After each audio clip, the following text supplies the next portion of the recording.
من برابرش به اولین ویدیو کانال خوش اومدید. کریستیانو رونالدو یکی از بهترین بازیکن‌های فوتبال با کلکسیونی از ماشین‌هاش، ولی یکی از بهترین ماشین‌هاش که میتونم به شما بگم بوگاتی شیرون نسخه قبلیش یعنی بوگاتی ویرون جایگزین همون ماشین کریستیانو رونالدو شده. این ماشین جذاب و خوشگل بدنی از کربنات داره و یک رنگ نقره‌ای جذاب داره که واقعا آدمو مست خودش میکنه.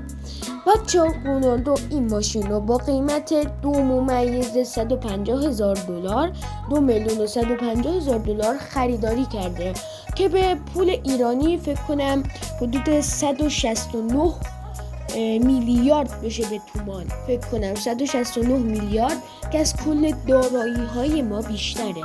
من میتونم بگم اگه ما همه چیز خودمون رو بفروشیم باز پول این ماشین نمیرسیم. خب بچه‌ها این از این ویدیو بود. امیدوارم خوشتون اومده باشه.